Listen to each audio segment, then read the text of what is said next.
Hi friends, welcome to ജിൻസീസ് academy. നമ്മൾ previous synonyms ആയിരുന്നു ഡിസ്കസ് ചെയ്തുകൊണ്ടിരുന്നത്. നമുക്ക് അടുത്ത ക്വസ്റ്റ്യനിലേക്ക് പോകാം. Synonym for the word hatred. Hatred എന്ന വാക്കുമായി ഏറ്റവും അനുയോജ്യമായ സിനോണിം നമുക്ക് ഈ 4 ഓപ്ഷനിൽ നിന്ന് കണ്ടുപിടിക്കാം. Option A concert, option B contempt, option C concept, option D accept. എന്താണ് ഹേറ്റ്രഡ് എന്ന് പറഞ്ഞാൽ? പക, വെറുപ്പ് എന്നൊക്കെയാണ് ഹേറ്റഡ് എന്ന് പറഞ്ഞാൽ അർത്ഥം. കൺസേർട്ട് എന്ന് പറഞ്ഞാലോ? കൺസേർട്ട് യോജിപ്പ് എന്നാണ് അർത്ഥം, യോജിപ്പ്. ഓപ്ഷൻ ബി കണ്ടംപ്റ്റ് എന്ന് പറഞ്ഞാൽ അവഹേളനം എന്നാണ് അർത്ഥം. ഓപ്ഷൻ സി കൺസെപ്റ്റ് എന്ന് പറഞ്ഞാൽ ആശയം. ഓപ്ഷൻ ഡി ആക്സെപ്റ്റ് എന്ന് പറഞ്ഞാൽ അംഗീകരിക്കുക. അപ്പോൾ ഈ 4 ഓപ്ഷനിൽ ഹേറ്റഡ്, പക, വെറുപ്പ് എന്നുള്ള വാക്കുമായി ഏറ്റവും അനുയോജ്യമായത് ഏതാണ്? ഓപ്ഷൻ ബി കണ്ടംപ്റ്റ് ആണ്. എന്താണ്? അവഹേളനം. നമ്മളിപ്പോൾ കറക്റ്റ് എക്സാമിൽ ഹേറ്റഡിൻ്റെ തന്നെ മീനിങ് നോക്കി പോവരുതേ, അത് പ്രത്യേകം ശ്രദ്ധിക്കണം. ഈ 4 ഓപ്ഷനിൽ ഓഡ് വൺ ഔട്ട്. 3ലും 4 ഓപ്ഷൻ വായിക്കുക. അതിൽ 3ഉം ഏകദേശം ഒരേ അർത്ഥത്തിലായിരിക്കും പോവുക. ഒരെണ്ണം കുറച്ചൊരു വ്യത്യാസത്തിലായിരിക്കും. അത് രണ്ടും കൽപ്പിച്ച് നിങ്ങൾ ചെയ്തോളുക, ആൻസർ കൽപ്പിച്ചോളുക. അത് കറക്റ്റ് ഉത്തരവായിരിക്കും കേട്ടോ. സിനോണിം വരുമ്പോൾ ആ കറക്റ്റ് സിനോണിം തപ്പി പോവരുത്. ഏകദേശം നമുക്ക് അർത്ഥം കറക്റ്റാണ് എന്ന് തോന്നുന്നത് മാർക്ക് ചെയ്തോളുക കേട്ടോ. Next question. The synonym of the word guile. Option A disability, option B greedy, option C annoy, option D cunning. അപ്പോൾ എന്താണ് ഗൈൽ എന്ന് പറഞ്ഞാൽ അർത്ഥം? വഞ്ചന എന്നാണ് അർത്ഥം, വഞ്ചന. ഡിസബിലിറ്റി എന്ന് പറഞ്ഞാലോ?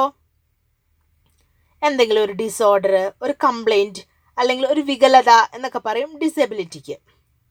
ഗ്രീഡിയോ? അത്യാഗ്രഹം. ഗ്രീഡി എന്ന് പറഞ്ഞാൽ അത്യാഗ്രഹം എന്നാണ് അർത്ഥം. അനോയ്? ശല്യപ്പെടുത്തുക. അനോയ് എന്ന് പറഞ്ഞാൽ ശല്യപ്പെടുത്തുക. കണ്ണിങ്? തന്ത്രപരമായ. കണ്ണിങ് എന്ന് പറഞ്ഞാൽ തന്ത്രപരമായ. അപ്പോൾ ഗൈൽ എന്ന വാക്കിൻ്റെ അർത്ഥം വഞ്ചന എന്നാണ്. ഈ വഞ്ചന എന്ന വാക്കുമായി ഏറ്റവും അടുത്ത സിനോണിം ഓപ്ഷൻ ഡി ആണ്, കണ്ണിങ്, തന്ത്രപരമായ. ഓപ്ഷൻ ഡി കണ്ണിങ് ആണ് കറക്റ്റ് ആൻസർ കേട്ടോ. Next question. The synonym of pleasant. Option A cheerful, option B beautiful, option C rival, option D colourful. Pleasant എന്ന് പറഞ്ഞാൽ സുഖം, സന്തോഷം എന്നൊക്കെയാണ് അർത്ഥം. ചിയർഫുൾ എന്ന് പറഞ്ഞാലോ? സന്തോഷം. ബ്യൂട്ടിഫുൾ മനോഹരം. റൈവൽ എതിരാളി.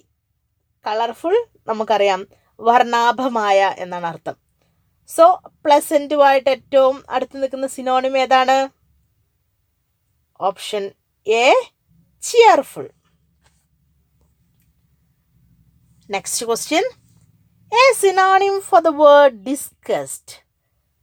Option A discard, option B dislike, option C disgrace, option D disparity. So എന്താണ് ഡിസ്ഗസ്റ്റ് എന്ന് പറഞ്ഞാൽ അർത്ഥം? വെറുപ്പുളവാക്കുന്ന എന്നാണ് ഡിസ്ഗസ്റ്റിൻ്റെ അർത്ഥം. ഡിസ്കാർഡ് എന്ന് പറഞ്ഞാലോ? ഉപേക്ഷിക്കുക. ഡിസ്ലൈക്ക് എന്ന് പറഞ്ഞാൽ അനിഷ്ടം. ഡിസ്ഗ്രേസ് അപമാനം. ഡിസ്പാരിറ്റി അസമത്വം. സോ നമുക്കിവിടെ ഡിസ്ഗസ്റ്റ് എന്ന വാക്കുമായിട്ട് ഏറ്റവും അടുത്ത് നിൽക്കുന്ന ഒരു വാക്ക് ഇവിടെ ഏതാണ്, അല്ലെങ്കിൽ ഒരു സിനോണിം ഇവിടെ ഏതാണ്? Option B dislike. Option B dislike ആണ് കറക്റ്റ് ആൻസർ. അപ്പോൾ നിങ്ങൾക്ക് ഈ ക്ലാസ് ഉപകാരപ്പെട്ടു എന്ന് ഞാൻ വിശ്വസിക്കുന്നു. നിങ്ങളുടെ എല്ലാം സ്വപ്ന ജോലിയിലേക്ക് എത്രയും പെട്ടെന്ന് ദൈവം നിങ്ങളെ അനുഗ്രഹിച്ച് ഉയർത്തട്ടെ. നിങ്ങൾ ആഗ്രഹിച്ചതുപോലെ തന്നെ നിങ്ങൾക്ക് ഭവിക്കട്ടെ. നിങ്ങളുടെ പാതകൾ പ്രകാശിതമാകട്ടെ. ബൈ.